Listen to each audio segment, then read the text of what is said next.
Mesdames et messieurs les jurés, oubliez tout ce que vous avez déjà pu voir à la télévision ou au cinéma. Aujourd'hui, il n'y aura pas de témoins surprise, pas de nouveaux suspects de dernière minute, et personne ne fera de révélation choc à la barre.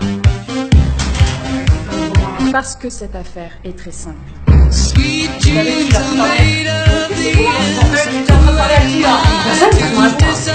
De quoi je parle? Margaret Everton, épouse de Mark Everton ici présent, a été assassinée.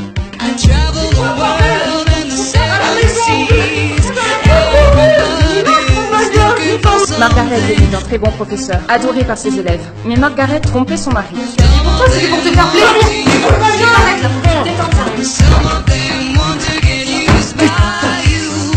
Un soir, Mark l'a découvert. Il est devenu fou de rage, littéralement. La voisine, agacée par ce tapage nocturne, a appelé la police. J'ai appelé la police! C'est mes voisins, ils font du bruit tous les soirs. J'ai mal à la tête. Faut vraiment que vous veniez là tout de suite. Et quand le policier est arrivé sur les lieux, il a trouvé Margaret morte.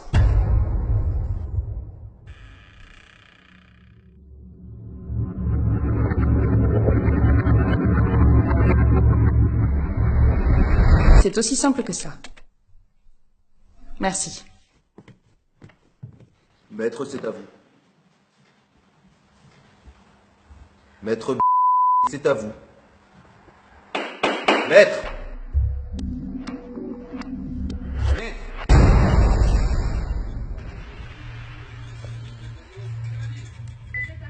Conseiller Everton, vous devez le perdre. Votre client Mark Everton doit être reconnu coupable. Si vous gagnez le procès, s'il est acquitté, je vous jure que je vous mettrai une balle dans la tête. C'est compris? La vitesse de propagation, Marie. C'est compris? Je suis aveugle, je ne suis pas sourd.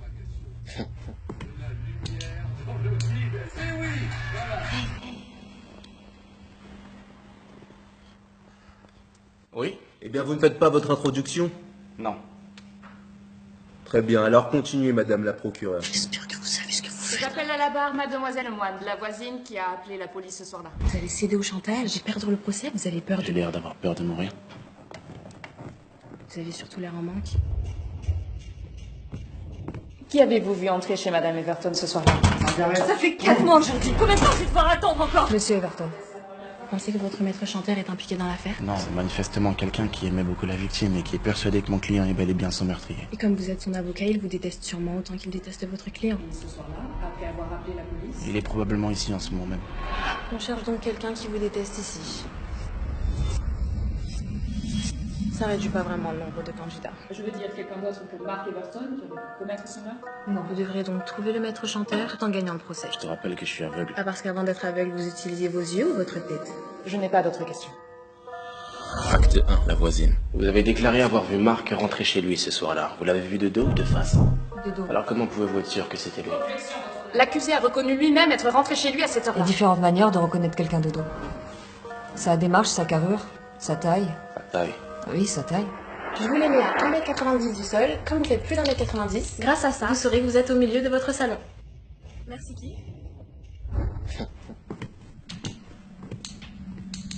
Vous pensez donc être capable de déterminer la taille approximative de quelqu'un à vue de nez?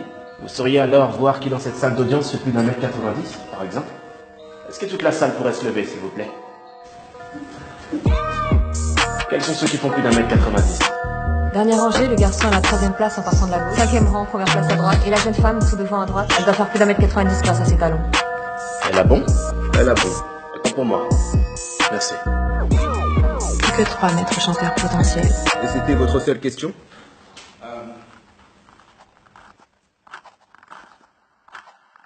Vous avez surtout l'air en manque. Pourquoi est-ce que vous vous droguez, vous? Je reformule. Est-ce que vous vous droguez? Qu'est-ce que ça vient faire dans ce procès? S'assurer de la crédibilité du témoin. Objection rejetée. Répondez à la question, s'il vous plaît.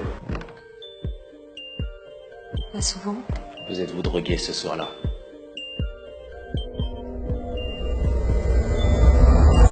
Oui.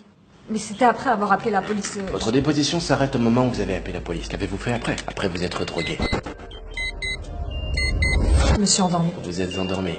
Mon client déclare être sorti de l'appartement après la dispute, sans sa femme seule, pour ensuite remonter et la trouver morte. Margaret! Margaret, putain! qu'en pensez-vous? Je vous ai dit tout ce que je savais. Je vous crois, mais vous, avez-vous confiance en votre mémoire sous l'emprise des stupéfiants? Rien ne nous dit que vous ne vous êtes pas drogué au point de ne plus avoir conscience de ce que vous faites. Rien ne nous dit que vous n'êtes pas sorti de chez vous après que le mari soit sorti. Vous n'êtes pas allé voir cette satanée voisine qui vous tape sur les nerfs à se disputer avec son imbécile de mari tous les soirs et qu'à cause des drogues, vous vous souvenez de rien. Vous pouvez faire moins de bruit. J'ai mal à la tête. J'ai appelé la police. Peut-être que dans votre état second, vous n'avez pas aimé le ton de cette satanée voisine. Je suis fatiguée. Retourne ma boîte au calme. Alors avant que le mari ne revienne, vous êtes rentré chez vous, mais après l'avoir poignardé. Objection, votre honneur. Spéculation. Contentez-vous de poser vos questions, maître. Je vous rappelle que vous êtes sous serment, mademoiselle Lemoine. Alors êtes-vous sûre et certaine que vous vous souvenez vous êtes endormi après vous être drogué ce soir-là? Oui. Je crois. Je n'ai plus de questions. Le dernier rang, 3e place à gauche, 5e rang, 1re place à droite, une femme devant à droite. Oui, c'est l'un des trois. Acte 2, la meilleure amie. Vous étiez l'ami de Margaret, c'est bien ça? Oui, Maggie était ma meilleure amie. Comment caractériseriez-vous sa relation avec Marc? Normal, c'était une relation normale. N'avez-vous jamais été témoin de disputes? Si, comme tous les couples. De disputes particulièrement violentes? Je sais pas ce que vous essayez de me faire dire, c'était juste un couple normal, avec des hauts, des bas. Et Maggie devait vraiment être contente d'avoir Marc. Marc est aussi l'un de vos meilleurs amis. Oui, il est devenu. Donc vous le couvrez. Objection? Spéculation? Contentez-vous de poser vos questions? Retenu, mais cessez votre cinéma, maître. Pourriez-vous décrire Marc dans sa relation avec Margaret en quelques mots, s'il vous plaît? Oui, Marc était quelqu'un de gentil, patient avec Maggie, intelligent et... Pardon. Dans le téléphone de la victime, on m'a rapporté que Margaret s'amusait à mettre des émojis à côté du nom de ses amis dans son répertoire. Est-ce que vous faisiez pareil? Oui. Quel est l'émoji à côté du nom de Marc dans votre téléphone? Un cœur, je crois. Un cœur. Quelle couleur est ce cœur? Rouge. Depuis combien de temps vous êtes amoureuse de Marc? Vous l'avez qualifié de gentil, patient, intelligent. Ceci est faux, j'ai rarement eu l'occasion de défendre quelqu'un d'aussi bête et détestable que cet homme. Vous êtes illusionné, ça ne peut qu'être par l'amour, alors.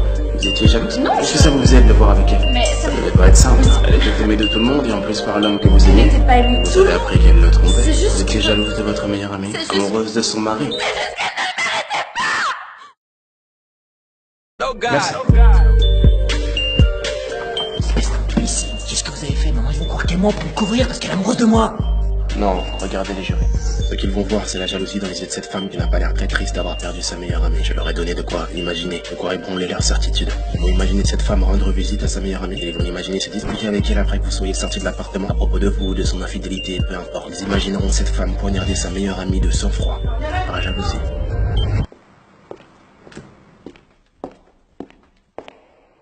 Plus que 2 maîtres chanteurs potentiels. Vous en avez éliminé un sur les 3? La femme du premier rang. Et la jeune femme, elle doit faire plus d'1m90 grâce à ses talons. Ça peut pas être elle, j'ai entendu ces talents. Ah oui, évidemment. Ah, me regarde pas comme ça. Acte 3, le policier. Vous êtes le policier arrivé en premier sur les lieux. Alors je n'aurai qu'une question à vous poser. Qu'avez-vous vu? J'ai vu cet homme, au-dessus du corps de la victime, un couteau plein de sang dans la main droite. Il venait de retirer la lame du corps inerte de Maggie. Sur la droite, dans sa poitrine. Je n'ai pas d'autre question. Êtes-vous sûr que Margaret... Excusez-moi, j'ai des petits problèmes de vue. Enfin, vous voyez ce que je veux dire? Parce que moi, non. Êtes-vous sûr que Margaret était déjà morte lorsque vous êtes arrivé? Oui. Peut-être que si vous aviez réagi rapidement, que si vous lui aviez appliqué les premiers soins... Qui vous me prenez? J'ai tenté d'arrêter le saignement, mais il est déjà trop tard. Est-ce que vous pensez que si vous aviez été plus rapide, vous auriez peut-être pu le Je n'aurais pas pu être plus rapide. Je connais mon job et vous le savez très Vous avez bien. pris combien de temps? Moins de 3 secondes. J'ai ouvert un tiroir, pris une serviette et appuyé sur la La blessure. moindre hésitation lui aurait été fatale. J'ai dit que j'ai mis moins de 3 secondes. 3 secondes. 3 secondes! J'ai ouvert le tiroir et pris la serviette en moins de 3 Vous secondes. avez ouvert les tiroirs et pris la serviette sans hésitation. Sans la moindre hésitation!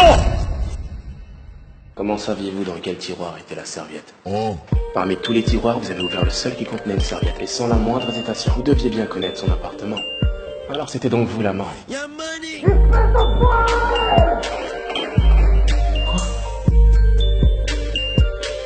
Ça m'a étonné quand vous avez appelé la victime Maggie. Du corps inerte de Maggie. Évidemment que vous étiez le premier policier sur les lieux, vous étiez déjà caché quelque part à vous rhabiller dans les meubles. Est-ce que vous pensez à mes déductions? N'importe quoi! Pourquoi vous êtes resté? Vous écoutiez la dispute, vous vouliez vous assurer qu'elle ne dise pas votre nom? Je comprends, il en va de votre réputation, de votre boulot. Vous dites n'importe quoi! Vous aurez balancé tôt ou tard pour sauver son couple, et vous le saviez alors. Avez-vous attendu que le mari sorte pour y retourner et faire taire Margaret à tout jamais? Si vous continuez à dire n'importe quoi!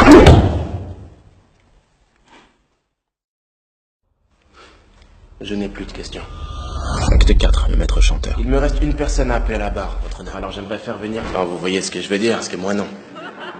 L'homme assis au 5e rang, première place à droite.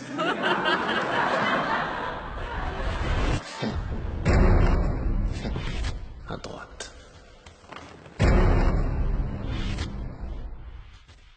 Vous êtes l'un des étudiants de la victime, n'est-ce pas? Elle s'appelle Margaret Everton. Qu'est-ce que vous attendez de ce procès? Margaret Everton défendait son meurtrier pour l'argent. Mon client n'a pas été déclaré Tout coupable. ce cinéma pour embrouiller tout le monde alors que vous savez très bien qu'il a assassiné Madame Everton. Vous ne perdez rien pour attendre.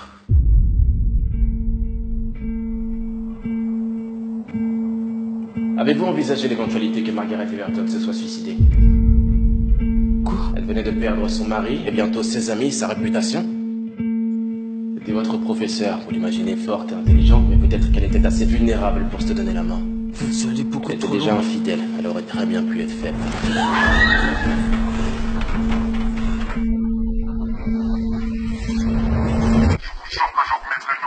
Vous êtes une pourriture. Vous cherchez à manipuler tout le monde. Jamais elle aurait fait une chose pareille. J'ai l'air d'avoir peur de mourir. Vous ne la connaissez pas. Elle ne faisait pas que de nous apprendre la biologie. Ce sale enfoiré l'a assassiné. Je te rappelle que je suis aveugle. Et vous êtes le chien qui fait tout pour lui faire échapper à la prison. Vous méritez de payer. Ah, parce qu'avant d'être aveugle, vous utilisiez vos yeux ou votre tête? Quelle est la vitesse de propagation, Marie? La lumière. La lumière. La vitesse de propagation. De la lumière dans le vide. Eh oui, voilà.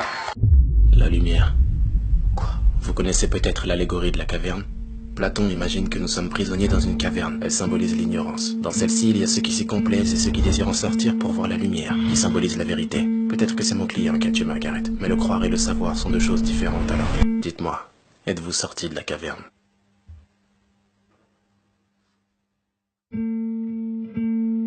Bouge pas. Reste tranquille. Acte 5, les jurés.